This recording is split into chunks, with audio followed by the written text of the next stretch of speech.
Hello, I'm Rupert Turton, and welcome to the Business Spotlight interview, where we talk to local business owners about their journey. Today, I'm joined by Adrian Dennis, who's the Managing Director at Marlec Engineering Company Limited.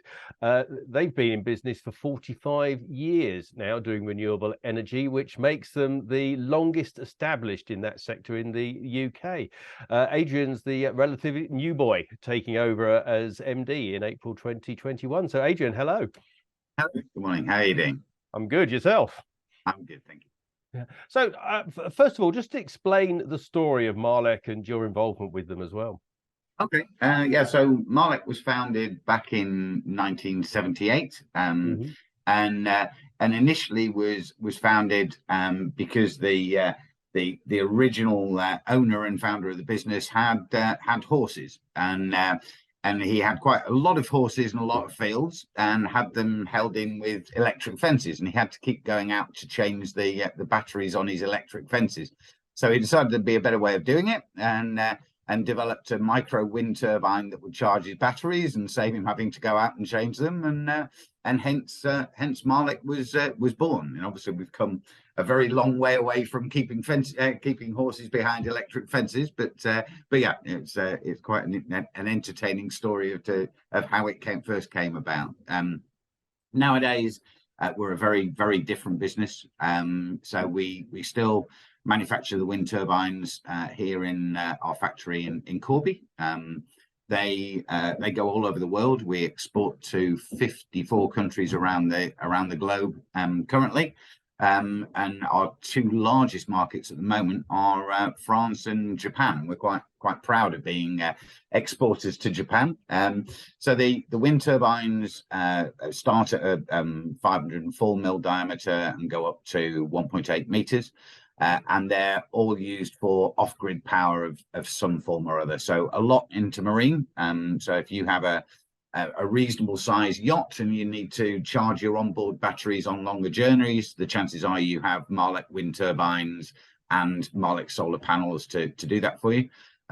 But we do a lot into industry now with off-grid power. So rail, utilities, highways, telecoms, basically wherever they need off-grid power, and they need to power something. So on rail, it's CCTV, it's track lubrication, it's unmanned level crossings. Utilities, it's pumps for Anglian water, and telecoms are telecom towers around the globe.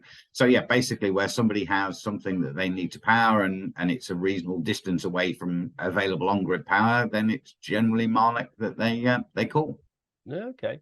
And I did see I think it's the signage solutions you've got as well, with the big luminous signs that seem to be powered by your, presumably your solar panels. Yes, yeah, we got into solar powered signage when I joined the company 2 and a bit years ago, because in my corporate life I was managing director of the biggest company supplying into the signage industry in the UK. So I recognised there was a need, because basically, if you've got large totem signs, they're generally away from the main building, which means they're generally quite a long way away from power. So, so thus far, we've done Premier Inn, Aldi, Lidl, Greggs, Sainsbury's, lots of huge brands, and yeah, they're very successful and extremely popular. So, yeah, a growing part of the business. Cool. So let me ask, what's the biggest challenge running a business in the renewable sector at the moment? That's a very good question. I think the challenges change day by day. One of the biggest challenges that I've experienced thus far was when the Ukraine war started, and energy prices spiked massively, because that caused a humongous spike in demand for renewable technology. So we have one particular product called the Solar iBoost, and it connects to domestic PV and heats your hot water rather than exporting to the grid, and demand for that quadrupled overnight. It was, we literally, as soon as we made them, they were out of the door, and yeah, that sort of keeping up demand in Q4 last year and Q1 this year was the biggest challenge, because we literally couldn't make it as fast as we could ship it. Yeah, actually not a bad problem to have either, is it? It's a lovely problem to have, but it is a problem nonetheless, unfortunately. So it involved a lot of overtime and new staff, and Yeah. yeah, lots of challenges around that. And then I suppose the ongoing challenge that I have is R&D. That we're continually developing new products, and R&D is, well, somebody once told me, if you do an R&D project, it will always end up twice the amount of time you thought and double the cost. And thus far, that's not far off being correct. So yeah, R&D is always a challenge.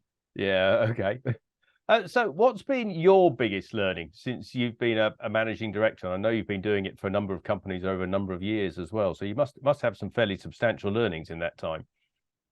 Yeah, and I've been an MD in three separate companies for well over a decade and a half, almost 2 decades now.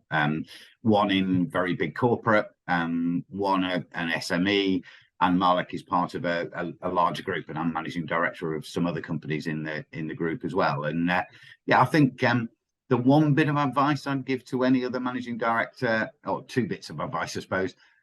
First of all, be on your numbers. That is absolutely essential. You have got to know your numbers, and you've got to be on top of your cash flow, particularly in an SME environment, and look after your people. And if you look after your people, they'll stay and they'll look after you. Yeah. Oh, actually, yeah. Excellent advice. So what have you learned about yourself during that journey then? That's a good question. Well, I'm not quite as young as I was when I took my first managing director's appointment, and I know I that would feeling. say I've learned to be calmer over time. I think, Yeah. I think less things come along and surprise you when you've been doing it for quite a while, and I say, yeah, if you don't stay calm, you're not really being that productive. So yes, I think that's probably been one of my biggest learnings. So what goes along with the calmness then? Because calmness in itself is, if you like, how you're presenting to the outside world, but there's going to be something that's going on in your behaviors underneath that makes calm the way you need to be. I think it's the message you give to your team and to others. Ultimately, if you look like you're panicking, everybody else is going to panic around you. So I think make sure that people take on board a problem, think about it, deal with it reasonably and calmly, and come up with a solution. Panic never gets you anywhere. That's for sure. Yeah, and actually, I think through my years, I've learned that actually the people who are normally the ones that got the problem in the first place are usually a large part of the solution as well. So you've got to be very careful how you respond when they report. Also, you've got to have an atmosphere where people are happy to tell you bad news as well.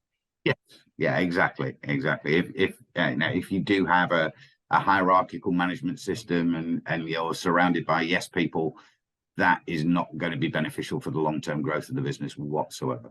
Yeah, no, absolutely. So we were talking before we started the interview about the phenomenal growth that Marlec have had in the last few years. What are your aspirations for the company in the next 5 years? Well, we've quadrupled in turnover and much more than that in net profitability over the last 2.5 years, and our plan is to double in size again over the next 3 years. We have a number of things that will contribute to that. Obviously, we're on a strong growth curve anyway, so the underlying trend is very much upwards. But we've launched our first solar compatible EV charger this week. And initial interest has been very strong for that, and it fits with the rest of our renewable product range. And of course, EV adoption is a big part of our growth. But yeah, certainly the way that we see it is that renewables have only got one way to go, and adoption rates and people wanting to do the right thing by the environment, but also save themselves money by using renewables is only going to increase over time. So I think doubling again in the next 3 years is a reasonably conservative estimate. Yeah, and as you say, a very growth marketplace as well.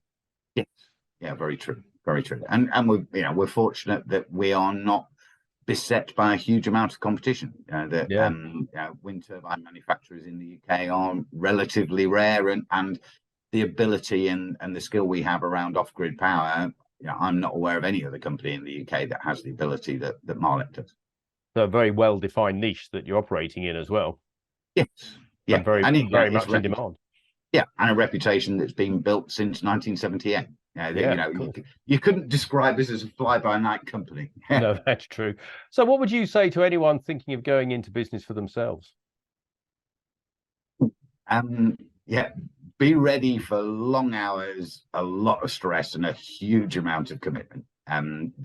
Starting your own business is never easy. But the flip side of that is, you will always make. Well, you're going to get a whole lot richer if you own the business than if you're paid for by the person who owns the business. So it's a risk-reward balance, and the risks are high, but the rewards can equally be extremely high too.